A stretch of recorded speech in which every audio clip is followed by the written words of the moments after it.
Yo, what's up? Welcome back to another episode of the Sauce.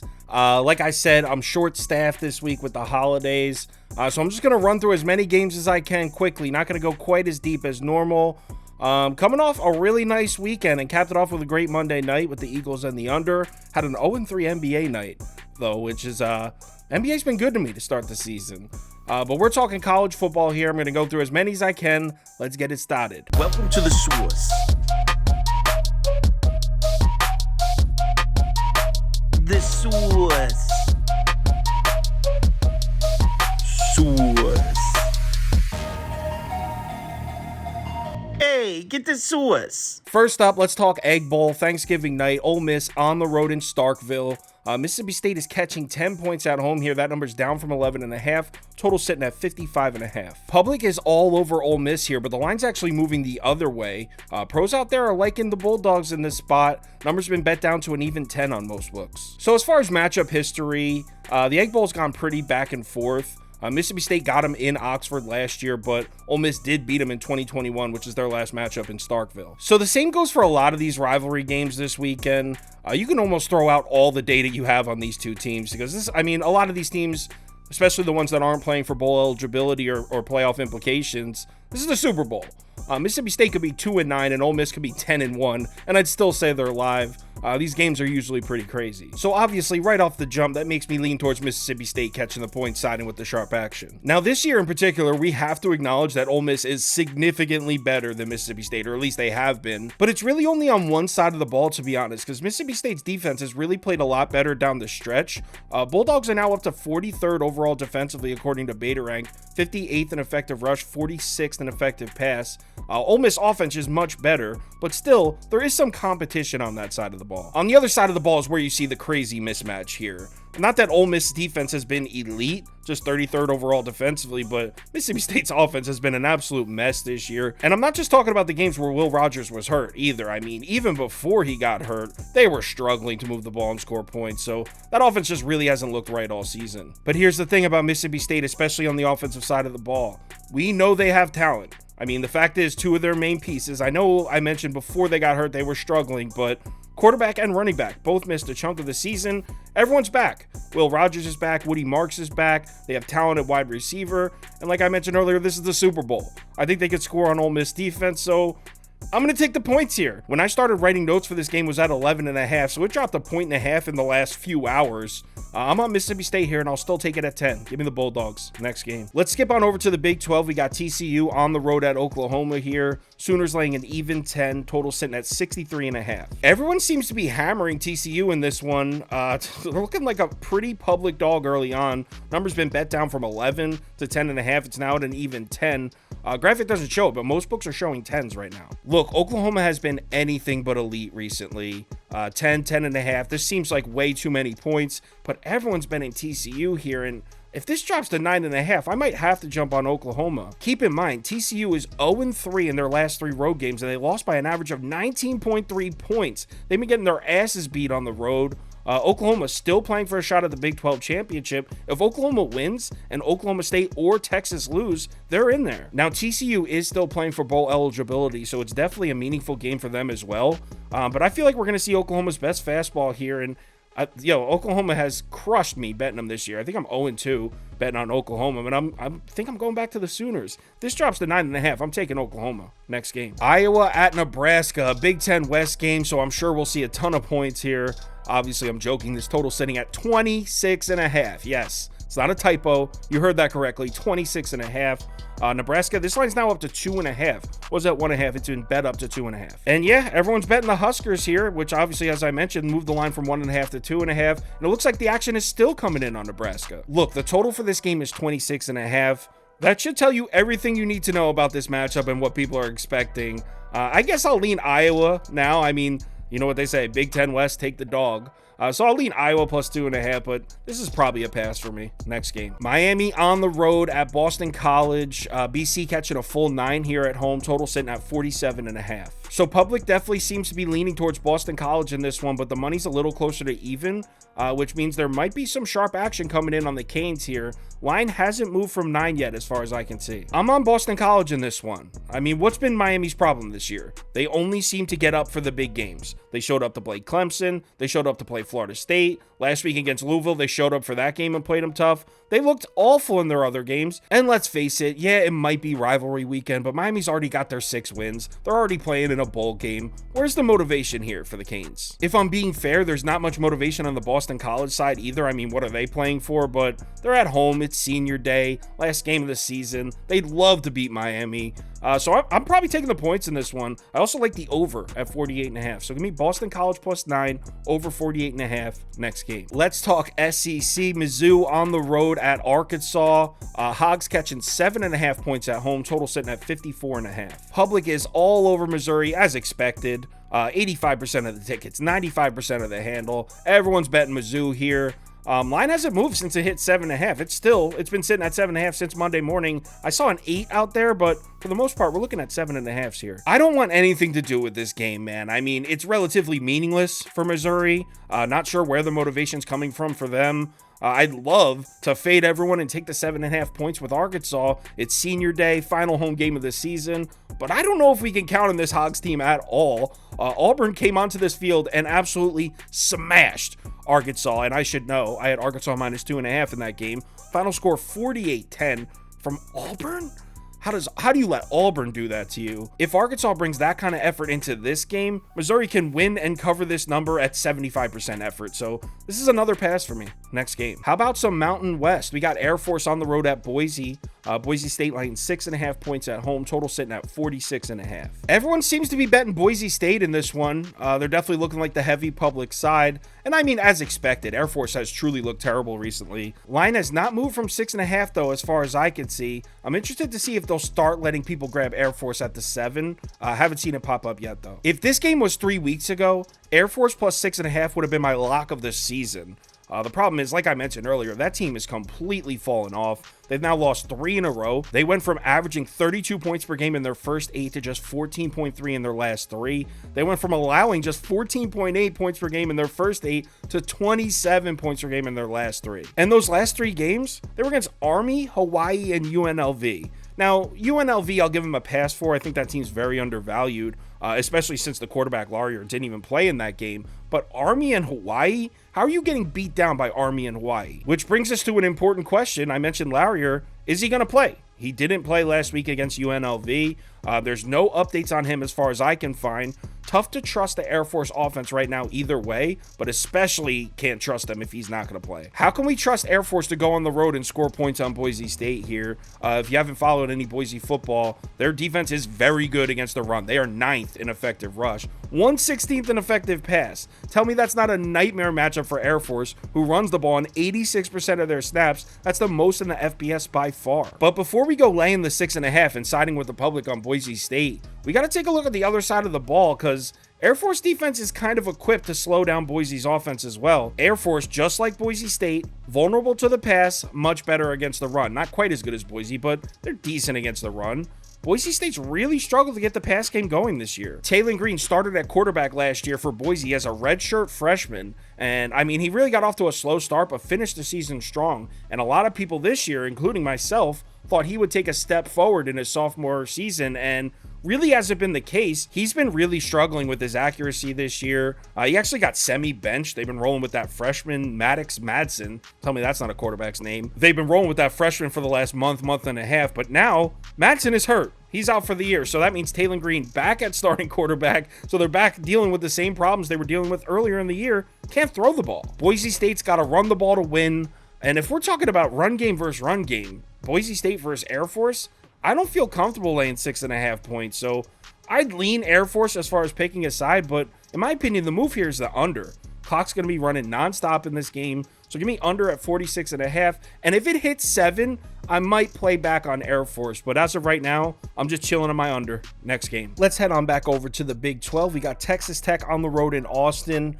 Texas now laying 12.5 points at home here. That number's down from 14. Total sitting at 53.5. So it looks like the Sharps hammered Texas Tech and bought up all those 14s early. It's been bet down to 12.5. Action still seems to be coming in on Texas Tech at that number as well, though.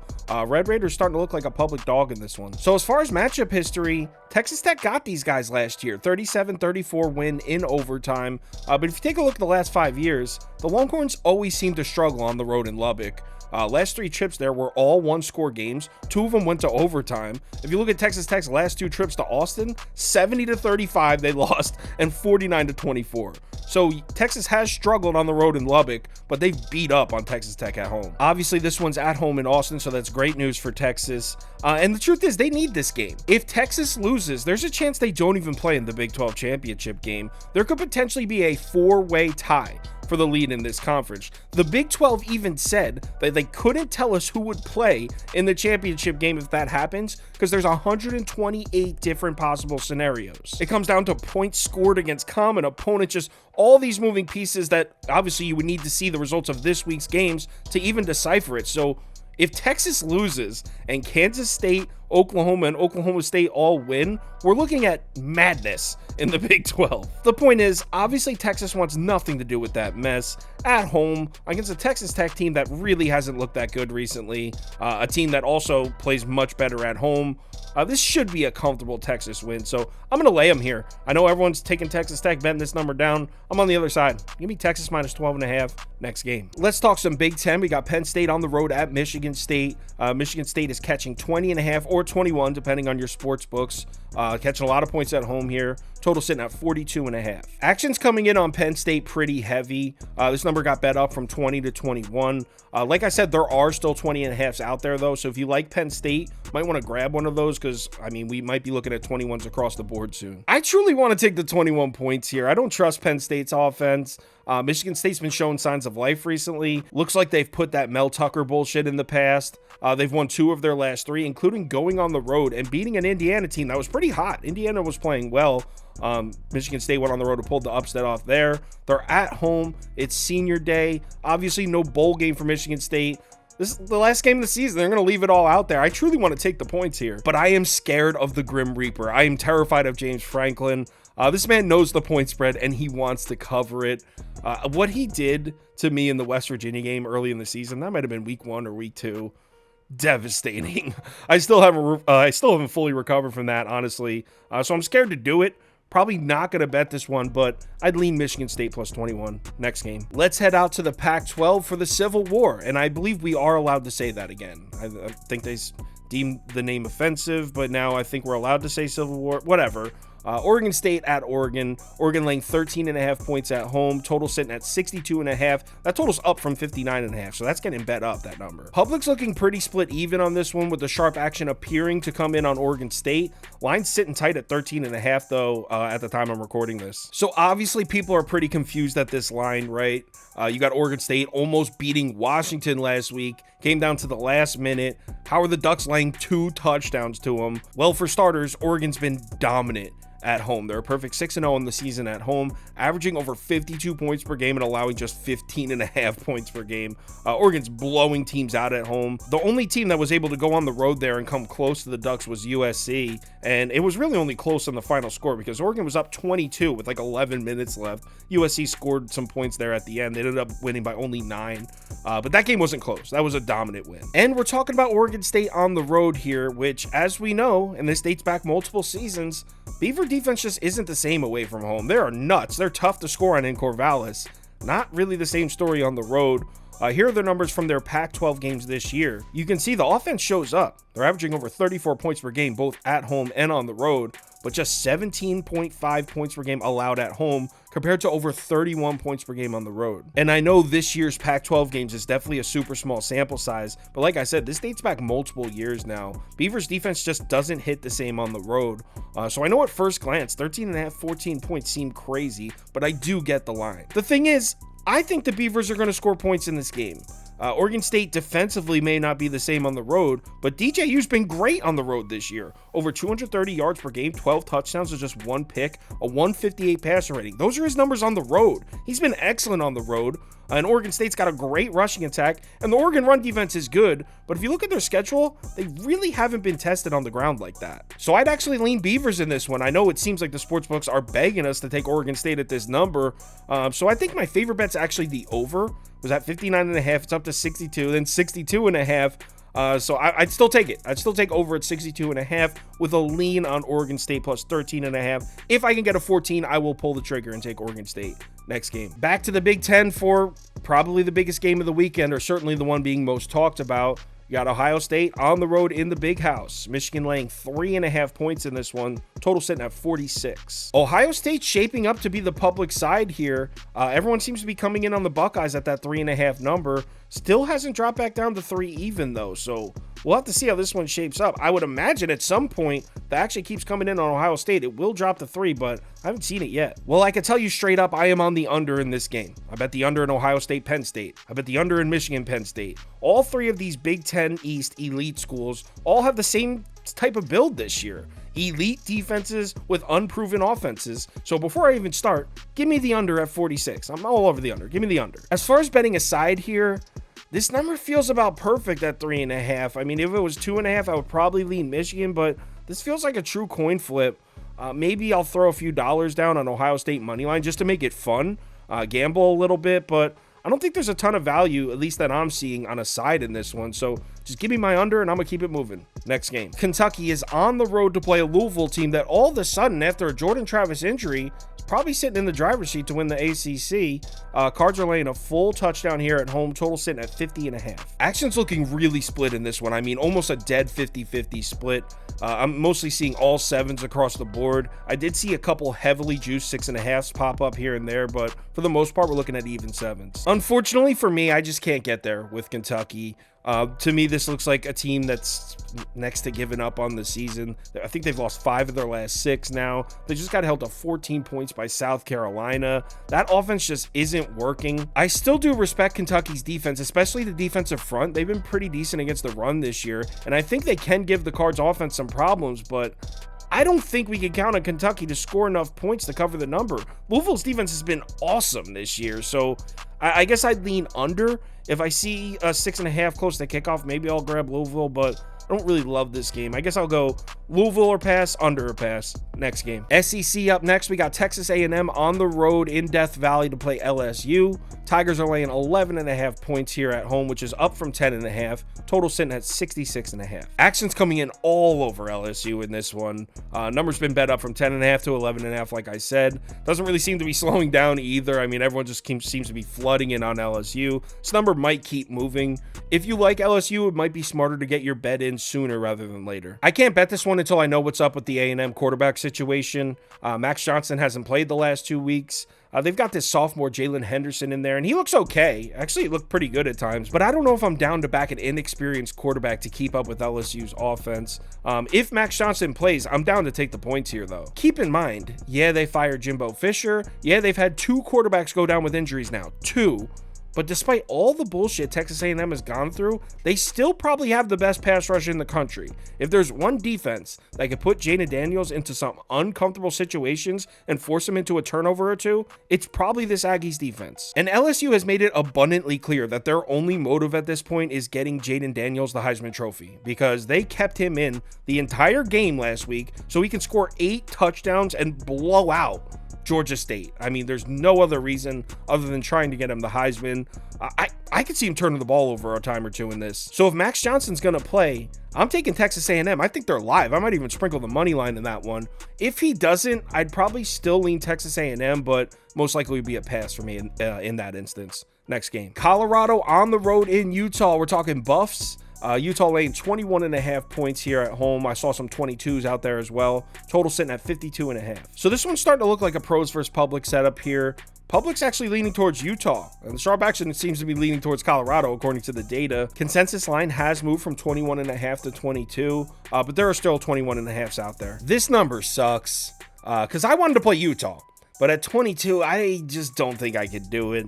I know Utah's coming off back-to-back road games. That was a poor showing against Arizona. But remember, their last home game against Arizona State, they won that game 55-3. They ran the ball for 352 yards on 7.2 yards per carry in that game. As we've all learned by now, Colorado's defense is just awful against the run, and I don't see how they're able to get Utah's offense off the field in this game. And even when Shedeur Sanders and the Colorado's offense is on the field, which, by the way, I think Shedeur Sanders is going to play. He left the game last week with an injury, but I think it was just because it was a blowout and they were just being cautious. But you know what? That's another angle to consider. If Shedeur Sanders isn't 100%, sorry, I'm getting sidetracked here, but if he's not 100% and Utah takes a 20-point lead, are they going to keep him in there? I mean, you really want your son and star quarterback to get injured on the last game of the season in a blowout? But regardless, even if Shedeur Sanders does play, we're talking about Utah's defense at home. Now, we've seen evidence that Utah can get thrown on. They're elite against the run, but you can throw the ball here and there on Utah. But what's one thing we know about the Utes defense? They got a great pass rush. They're great at pressuring the quarterback, which, as we know, is another one of Colorado's glaring weaknesses, was protecting Shedeur Sanders. I doubt I actually bet this one. I mean, in theory, this is a meaningless game for both teams, so it's not really something I want to get involved in. But I'd lean Utah minus the points. Maybe Utah first half, something like that. Maybe a Colorado team total under. Utah just keep the offense off the field. Somewhere in that avenue, but this isn't one of my favorite games. Next game. How about the Iron Bowl? We got Bama on the road at Auburn here. Auburn now catching 14.5 points at home, which is up from 14. Total sitting at 49. So this graphic doesn't show it, but this number actually opened up at 14, and it looks like the Sharps bought all those up immediately because it moved up to 14.5 instantly. Since then, the action seems to be coming in on Auburn. So at that 14.5 number, it's looking like Auburn might be a pretty public dog. So let's talk matchup history. And obviously, Alabama has gotten the better of Auburn in these Iron Bowls, 4-2 in the last 6. But if you look specifically at the 3 games here that are on the road in Auburn, Auburn plays these guys tough here. In 2021, they won. Alabama won 24-22. They lost in 2019, 48-45. And in 2017, they lost 26-14. So Alabama has controlled this series, and they have won 3 in a row. But their last 3 trips to Auburn, they're 1-2, and their win was just by 2 points. So they've struggled here, and we're talking about laying 14.5. The thing with Auburn is, and I hate that I'm bringing this up, because you're not supposed to look too deep into these games. Thing is, it's kind of hard to unsee this. Look, it was a clear look-ahead spot. Auburn already grabbed their 6th win. They're already in a bowl game. Random game against Conference USA team the week before Alabama. I get all that.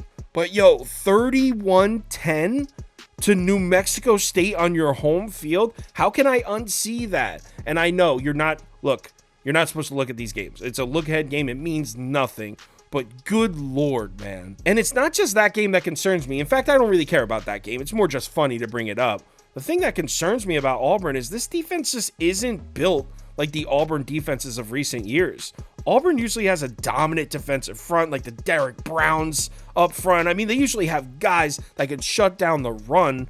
That's not the case this year. They've really struggled against the run. They're 82nd in rushing yards per game allowed, 92nd in yards per carry allowed, just 51st in effective rush. That is not what we're used to seeing from Auburn's defense. We just saw Alabama go on the road to Lexington and hang 49 points on Kentucky. Kentucky's got a decent defense this year.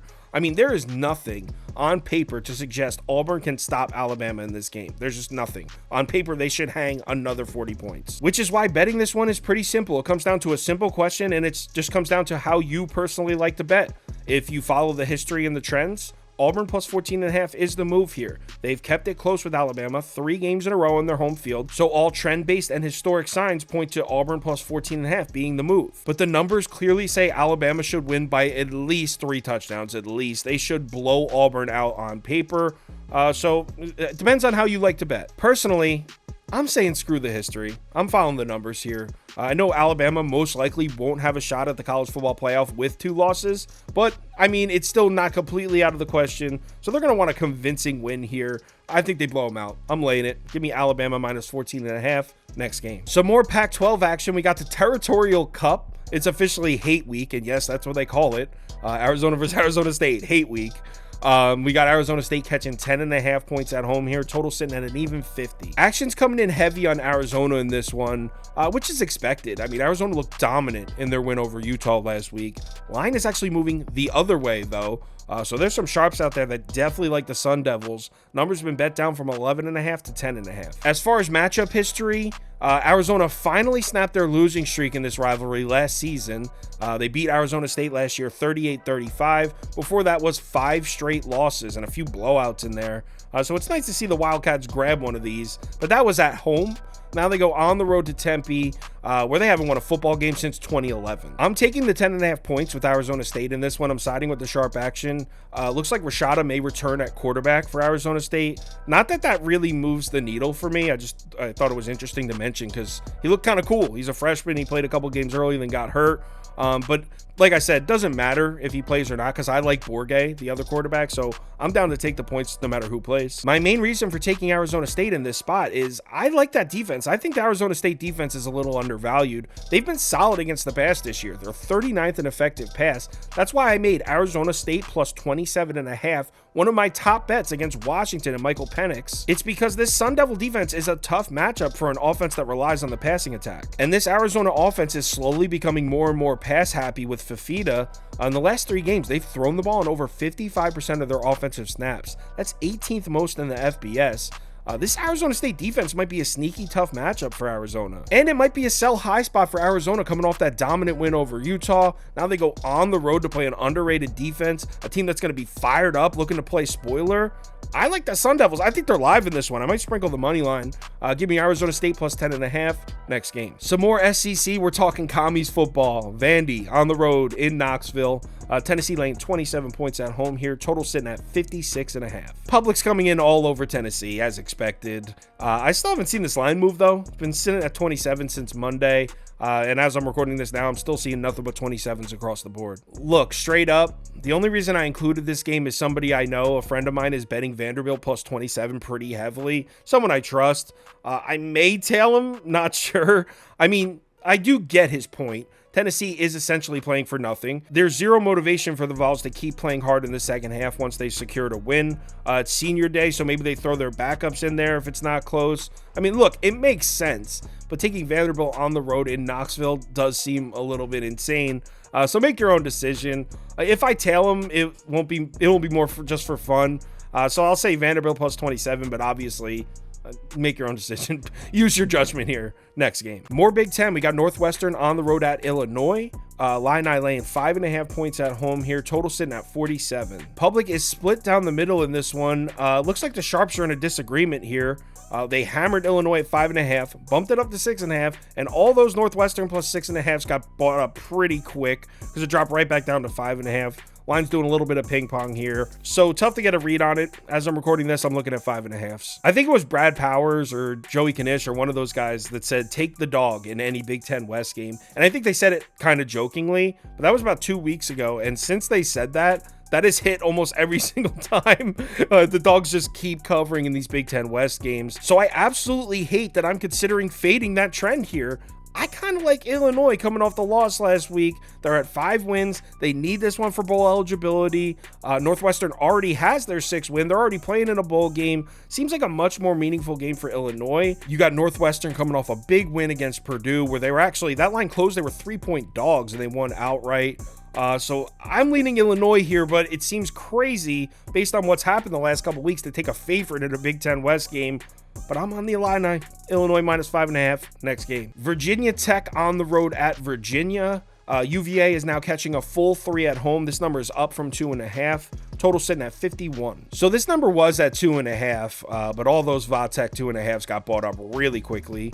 We're now looking at even 3s across the board. Public still seems to be coming in pretty heavy on Virginia Tech here. I doubt this one touches 3.5, but it might. So let's start with some matchup history.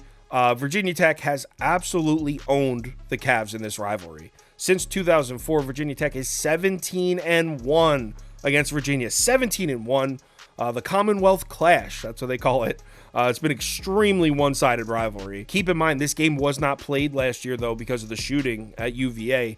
So it's actually been 2 years since we've seen these two match up. I was kind of torn on this one. I ended up landing on Virginia Tech. I personally love the way Virginia Tech's been playing recently. I've bet them like 5 or 6 straight weeks now. This one's pretty simple, and this is another one that comes down to how you personally like to bet. Football-wise and numbers-wise, Virginia Tech is the move here. I mean, this is a team that started the season 1-3. They had a quarterback change earlier in the year. Now they are 1 win away from a bowl game. They've blown out the bad ACC teams that they've seen. They blew Pitt out, Wake Forest, Syracuse, Boston College. They blow out wins. There's no question that football-wise, Virginia Tech -3 is the play. But the thing is, it's so public. Everyone seems to be betting Va Tech. The sharp move here is to take Virginia at the full 3. I'm siding with the public on this one. I'm not bailing on Virginia Tech now. They've been good to me. So I'm going to lay the 3 and side with the public. Give me Virginia Tech -3 next game. Florida State on the road in the swamp to play Florida. Florida catching 6.5 points now. This line's been all over the place with the injuries and stuff. Total sitting at 50. Public is definitely coming in on the Gators in this one. Who knows if it's because Florida actually looked pretty solid in their last game, or if it's because Jordan Travis is out. I think he broke his leg. It looked pretty bad. But Florida plus 6.5 is definitely looking like the public side here. Not really sure what to say about this one. To be honest, the only reason I included it is because if I didn't, I would have 500 DMs asking. There's no Jordan Travis for Florida State, and now it's looking like Graham Mertz might not even play for Florida. So what was shaping up to be an awesome rivalry game all of a sudden isn't looking so awesome. As far as what I'd personally do here, I'd lean towards Florida State if Graham Mertz isn't going to play. The entire Gator offense operates around Graham Mertz spreading the ball out. He's really had a great season. Isn't being really getting talked about, but he's been really good this year. Where I feel like Florida State, even without Jordan Travis, they could still run the ball and they can still play elite defense. I'm not sure what Florida is able to do without Graham Mertz. They don't have a great defense. The run game really hasn't been there this year. So I feel like Florida State, if you just take the 2 quarterbacks out, I feel like Florida State is still the much better team here. So if Graham Mertz is out, I'll probably bet Florida State -6.5. That's all the time I got. I went through as many as I could. There's still a bunch of them that I missed. Remember, live show Friday morning, Saturday morning, Sunday morning. So college football, NFL. We'll be going through much more games. All the ones I missed, I will get to. If you're able to make it, would love to see you in the comments. Let's have a great Thanksgiving weekend, man. Best football weekend of the year. Remember to bet responsibly. All the stuff will be posted on KyleKirms.com. Top bets, parlays of the day. If you want to join the Discord, that's on the homepage. Head over there if you're interested. Let's have a good one. Later.